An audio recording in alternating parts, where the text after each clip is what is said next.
Halo Sobat Catur semua, selamat bertemu kembali. Lebih kurang 100 tahun yang lalu, tepatnya tahun 1921, kejuaraan dunia catur yang mempertemukan antara Jose Raul Capablanca melawan Emanuel Lasker terjadi di Havana. Terjadi pertarungan yang sangat menarik di game kelima. Kedua pemain bermain ketat sehingga suatu ketika saat posisi endgame, Lasker memainkan langkah blunder yang segera dihukum oleh Capablanca. Oke, tanpa berlama-lama langsung saja kita ikuti pertandingannya.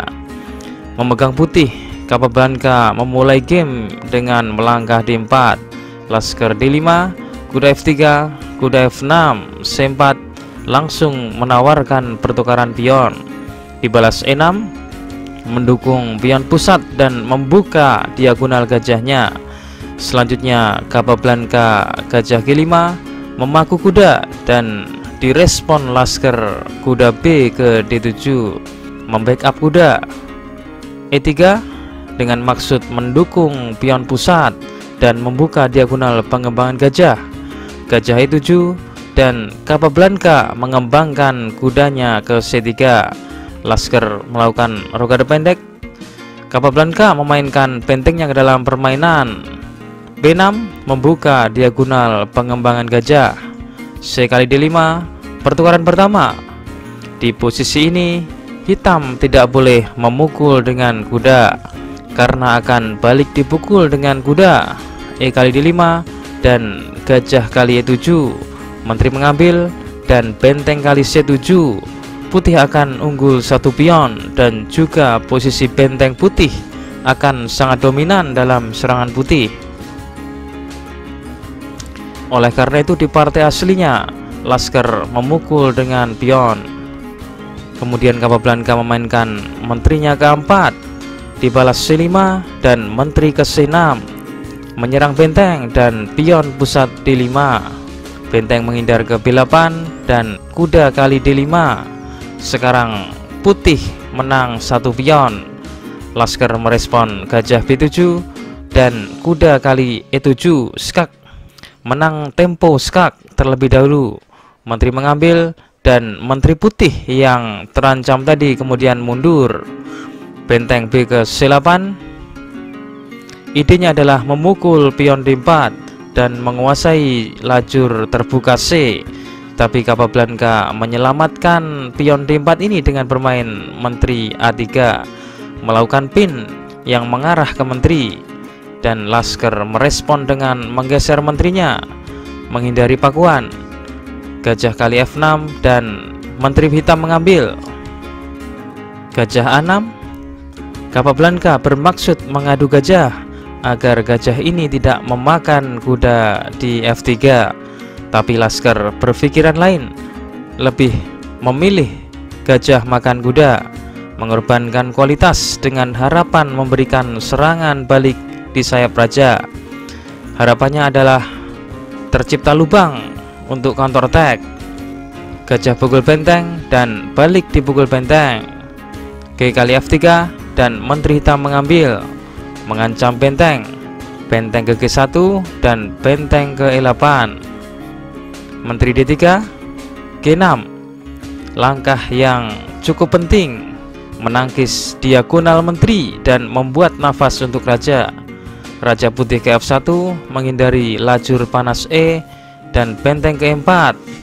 Menteri hitam terlihat memiliki posisi yang sangat bagus sehingga putih berusaha untuk mengadu atau mengusiknya dengan menteri D1.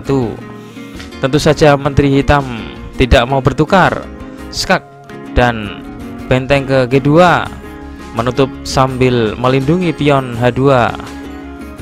Kuda F6 dan raja G1, C kali D5 dan benteng ke C4. D kali E3, benteng kali E4, kuda kali E4 dan Capablanca memainkan menterinya ke D8, skak. Raja bergeser dan menteri kembali melakukan skak di D4. Tentu saja karena kuda ini diancam, kuda ini mundur menutup. F kali E3 dan menteri ke-6. Benteng F2 mengunci keberadaan kuda. Sekarang hitam harus bergerak, memerlukan tempo untuk keluar dari kuncian.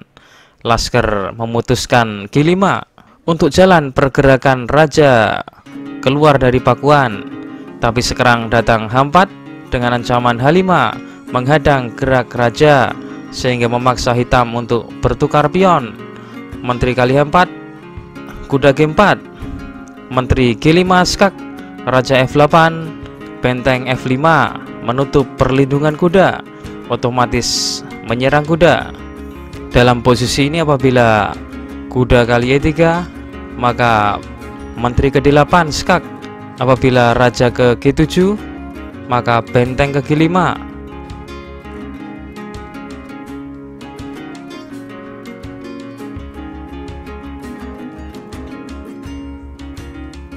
Dan menteri hitam hilang. Atau apabila hitam menutupnya dengan menteri, maka